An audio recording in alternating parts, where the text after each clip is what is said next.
Well, good morning. And yesterday was so beautiful with the weather and everything. Of course, we got a beautiful day today, and we're going to baptize Carson Bo today. But I just wanted to touch on yesterday. I was down here doing my hour adoration in the chapel, and I was asked to do an opening prayer for the pro-life fair. So I walk in, and of course, I knew the pro-life fair was going on. It was a great turnout. And then we had two other groups meeting here, and the parish is so vibrant, and there was so much activity going on. I loved it. And it's not the first time that's happened that I experienced that. But we have a parish that's so vibrant, brothers and sisters, for all ages. For all ages. And I just wanted to point that out, and you can look at the bulletin or look online too. It's just a beautiful parish, and we have so much to offer. So in today's readings are about mercy and about following Christ's teaching and example. So in this first reading today, David shows mercy by not killing Saul while Saul is sleeping.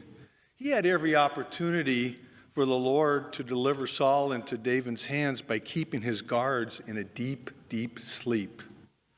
This allowed David to take Saul's spear and water jug and escape without anyone waking. In the context of battle and with the Lord's assistance to spare Saul's life, this is indeed an act of mercy.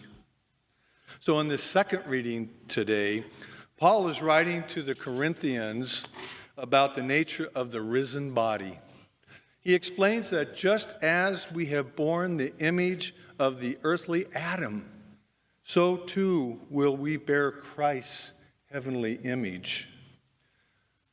We are invited to just not follow Christ's teachings, but to conform our lives to Christ.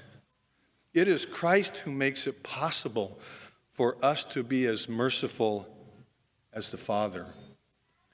Through the incarnation, he has taken on our earthly flesh, our very nature, though of course without sin, and has restored in us that likeness of God which sin destroyed.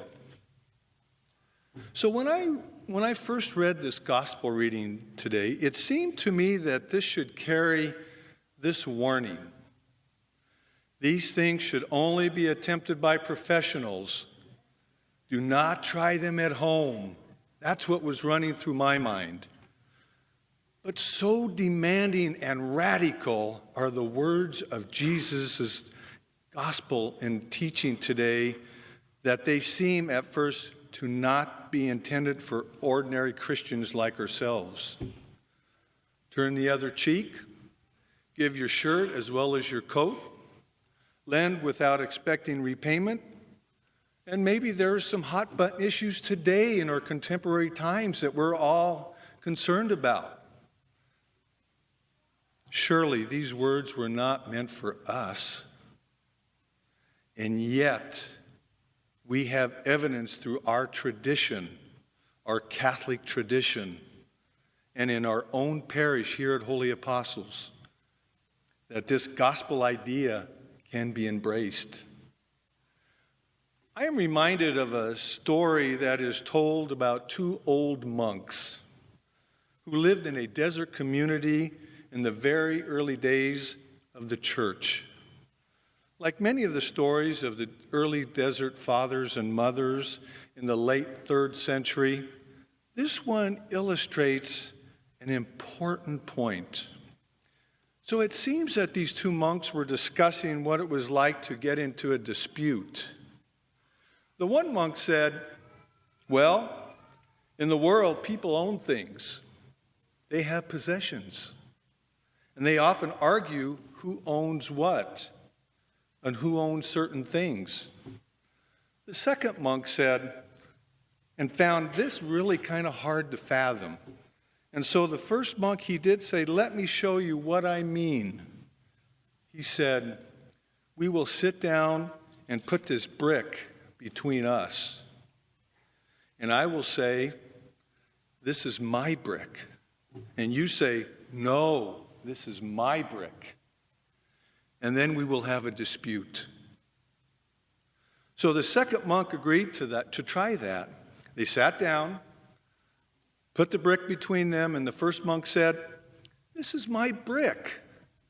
The second monk looked at him, thought for a moment, and said, okay, you can have it.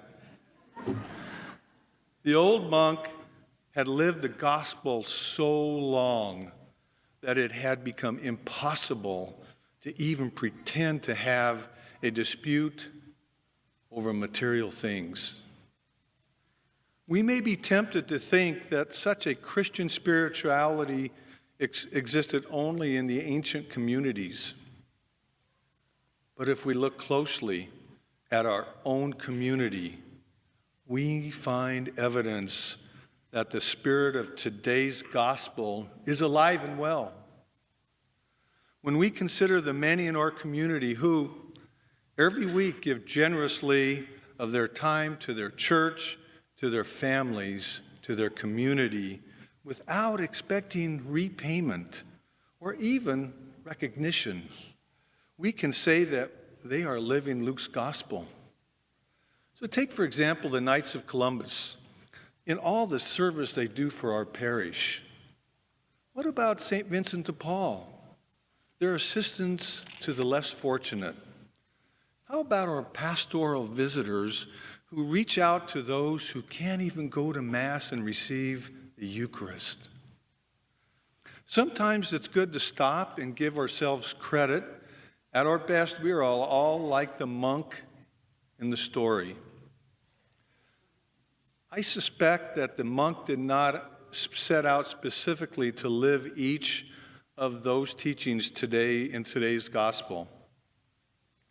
He did not set as a goal turning the other cheek or giving his shirt as well as his coat. As is often the case, we are confronted with a paradox. On the one hand, the way of life depicted in today's gospel is an ideal that we really should strive for.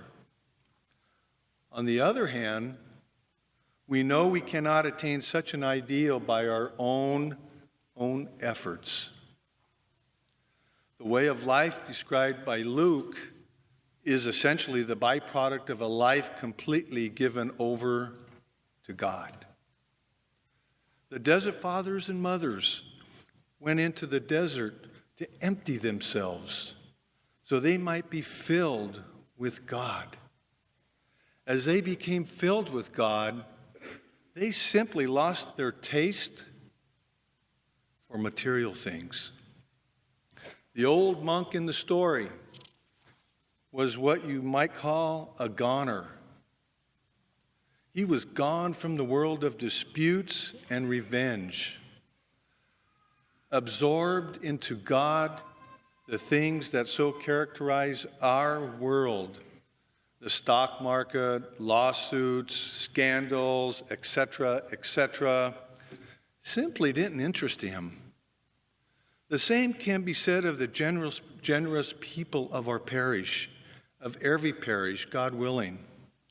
Those who are able to turn the other cheek, to give their shirt as well as their coat, are the ones who throughout a lifetime have allowed God to fill their lives. Approaching today's gospel in this way sheds a different light on the season of Lent, which we are about ready to enter. And once again, the church gives us a season in which we can expand our capacity to be filled by God. We do it by taking very concrete steps: prayer, fasting, and almsgiving. But we do not do these things in order to achieve a spiritual ideal. We set aside time for prayer, knowing that it will make us more open to God. We fast from whatever is an obstacle to a deeper spiritual life. so that God may fill us more completely. We care for the poor, knowing that Christ is in our world, disguised as the disadvantaged, the strange, the distraught, those who have nothing. We are all destined to be people who turn the other cheek, who find it impossible to fight over money or prestige, let alone bricks. We are all being led to that moment when where we will be so fulfilled with God that there is no room for anything that is not God. Brothers and sisters, we don't need to judge our enemies.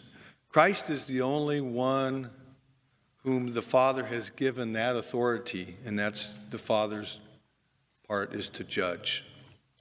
When we meet him, let us hope that he recognizes us and welcomes us home. May our hope in this final reward be our motivation to overcome selfishness and greed, to look beyond our own self-interest, and to be as generous and forgiving as Christ. So perhaps this could be a theme for this Lent, to get rid of all that is not God.